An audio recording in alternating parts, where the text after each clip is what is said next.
Hepinize günaydın, hayırlı, huzurlu, mutlu sabahlar olsun inşallah arkadaşlar. Nasılsınız? Umarım hepiniz çok iyisinizdir.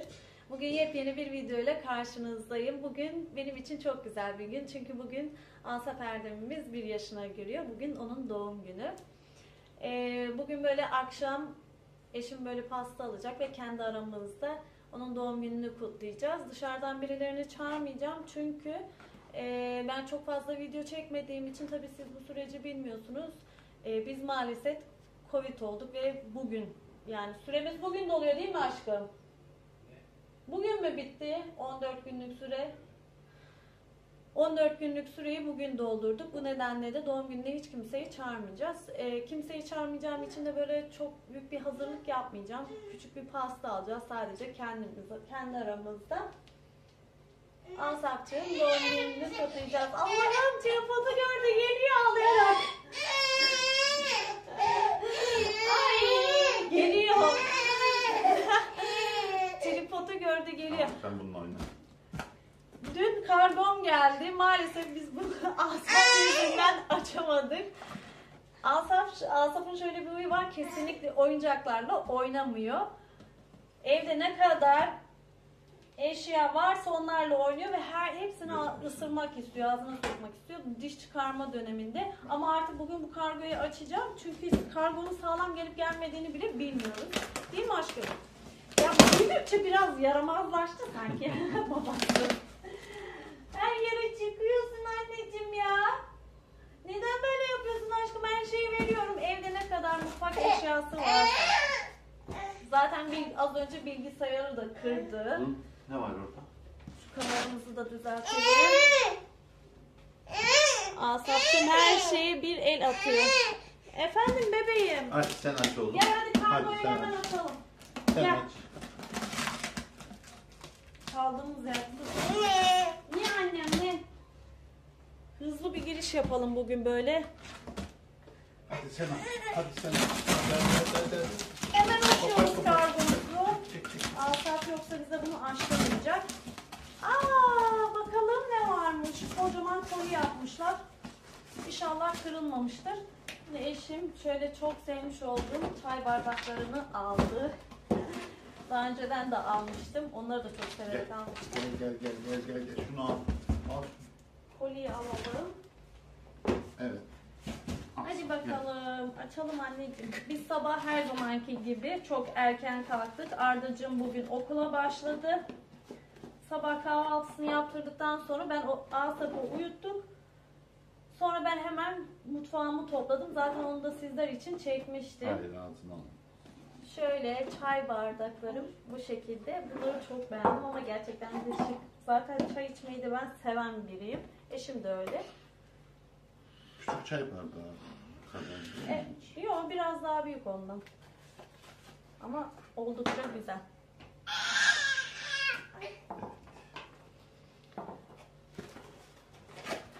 Bu arada 14 gün süre içerisinde ben video çekmedim. Biz hepimiz ailecek Covid olduk.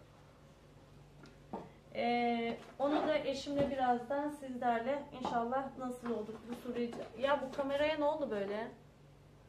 Niye durmuyor? Tabii Asaf bunu da kırdığı için her şeyi kırıyor. Tamam gel koliyle Tripodu oynayalım. değiştirmem Hadi. gerekiyor.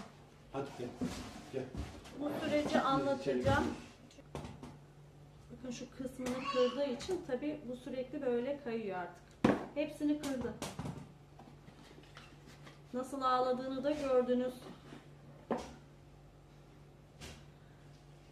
Bardaklarım bu arada ben çok beğendim. Çok güzeller. Çok severek çay içeceğim, emin olun bundan. Aşkım teşekkür ederim canımın içi. Bardaklarda bir sorun görünmüyor. Şu ne? Yapışkan mı bu? Heh.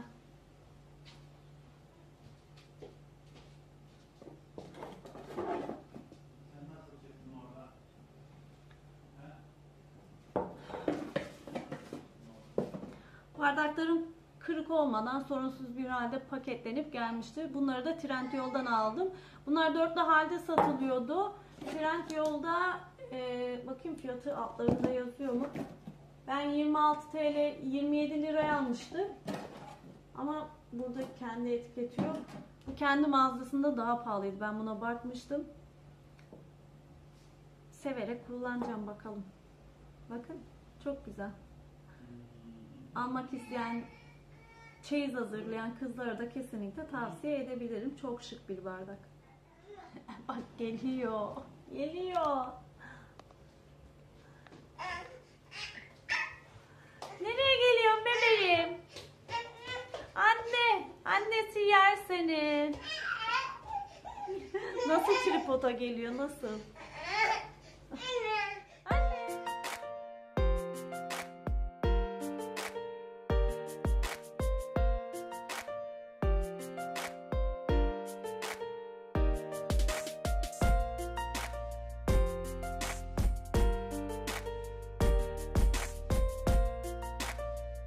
Gel Pıtırcığım gel. Gel anneciğim gel. Gel. Yok daha acıkmadı o. Gel Pıtırcığım gel gel. Şöyle akşam için buzluktan kıyma çıkaracağım. Ondan köfte yapacağım. Bakın nereye gitti hemen. Hemen nereye gidiyor. Ama o dolap senin için çok tehlikeli. Çok tehlikeli anneciğim. Parmaklara sıkışacak. Gördüğünüz gibi Asap bize hiçbir şey yaptırmıyor. Hareketlendiği için artık böyle her şeyi karıştırıyor. Bir de tehlikeli yerlere geliyor. Bak şimdi geliyor, yanıma geliyor mutfağa. Dediğim gibi tam bir mutfak hastası Asap. Karnı da acıktı. Ben ona şimdi böyle çorbasını ısıtıyorum. Ona şimdi çorba içireceğim. Gel anneciğim. Bak ben sana çorba ısıtıyorum anneciğim. Bak çorba içeceksin şimdi. Acıktın mı göbüş? İstemiyor musun? Ne istiyorsun? Tripodu istiyorsun ama hepsini kırdın. Al bak aşkım. Bunu ısırabilirsin.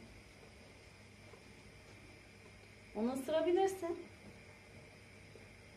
Çok mu acıyor dişlerin?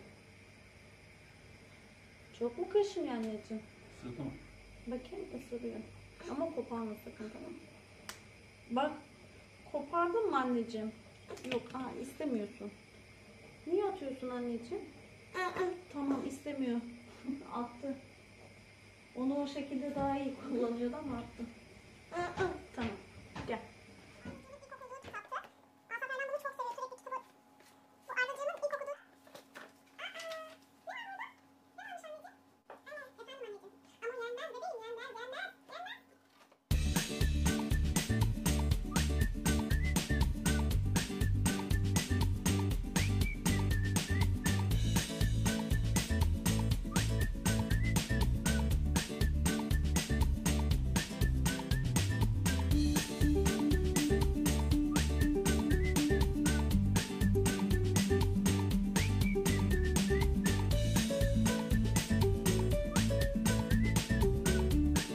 Dışarı mı çıktın?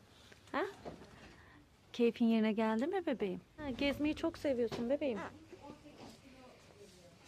Baba şimdi sana mandalina alacak.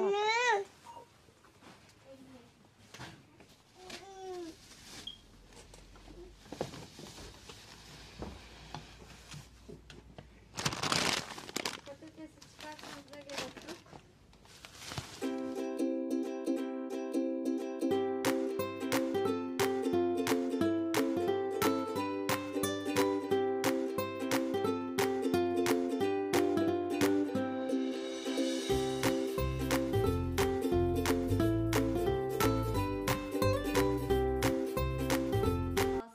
Yedirdikten sonra biz eşimle dışarı pasta almaya çıktık. Pasta almaya gitmişken de markette birkaç tane eksiğimiz vardı. Onları da aldım. Şimdi onları yerleştireceğim. Hem de aldıklarımı sizlere göstermiş olurum. Çok bir fazla eksiğimiz yoktu. O yüzden çok büyük bir market alışverişi yapmadık. Şu şekilde 2 tane tel peyniri aldık. Kaşar peyniri bu aralar çok yemiyorlar diye biz böyle tel peyniri aldık. Beyaz peynirimiz azalmıştı. Çıkmışken beyaz peyniri aldık. Bir tane şöyle kaymak aldık. Bu ezine peynirini Ardacığım çok seviyor. Bir tane ezine peyniri aldık. Gerçi ezine peynirini hepimiz çok seviyoruz. Bir tane küçüğünden vişne reçeli aldık. Evde reçelim bitti maalesef. Şöyle bir paket olma teli aldık. Evde soğanım çok azalmıştı. Biraz daha soğan aldık. Patatesim tamamen bitmişti. Eşim de çuvalla aldı ama büyük çuval almadık. Yani küçüğünden böyle küçük çuval patates aldık. Onu da zannedersem dışarıda bıraktık. Şöyle 2 kilo kadar şeker aldık. Zeytinimiz bitmişti. Zeytin aldık. Burada ne var? Burada da ufak tefek abur cuburlar var. Şöyle göstereyim. Bir tane Choco Prens. Bunu Arda çok seviyor. Bir tane Ruffles almış. Bir tane de Albeni almış. Biraz mandalina, biraz da muz aldık. Asafçığım meyve yemeyi seviyor ama Arda'cığım pek fazla meyve yemiyor. Bingo'nun şöyle 2 litrelik sıvı deterjanından aldık. Bir de yumurta aldık arkadaşlar. Alışverişimiz bu kadar. Bunların toplamı 290 lira tuttu. Ben bunları şimdi Asafçığım uyanmadan hızlı bir şekilde yerleştireceğim. Sabah da biliyorsunuz bardakları sizlere, çay bardaklarım gelmişti. Onları sizlere göstermiştim. Hala masanın üzerinde duruyorlar. Onları hemen elimde yıkayacağım. Ben böyle ilk aldığım ürünleri direkt makineye atmıyorum. Sanki böyle tozunu çıkarmıyormuş gibi geliyor. İlk olarak ben elimde yıkıyorum onları. Bunları hemen yerleştirip onları yıkayacağım. Böyle bugünkü alışverişim bu kadar. Şimdi Asafcığım uyurken köftemi hazırlayacağım. Onları yaparım. Şu çay bardaklarımı dediğim gibi onları yıkayacağım.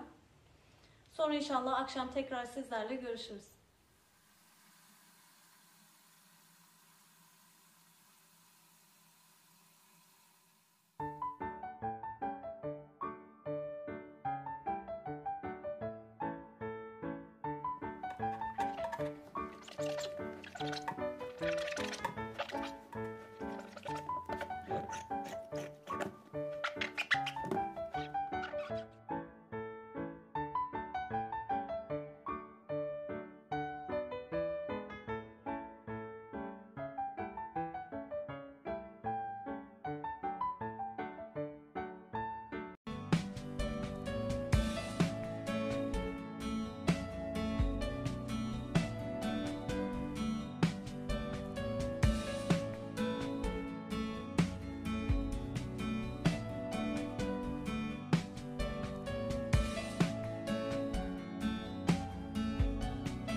İyi ki doğdun Asaf.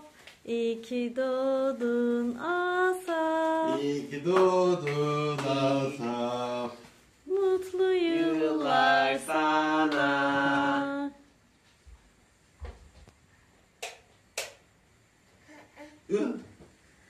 Sağlıklı, uzun ömürlü, hayırlı, her yaşınız güzel olsun inşallah. Çocuklarım benim. Asaf, iyi ki doğdun Asaf. İyi ki doğdun, iyi ki doğdun. Mutlu yıllar sana. Gel üfleyelim anneciğim. Aşkım buraya gelsene sen de çıkalım. Hadi 1, 2, 3.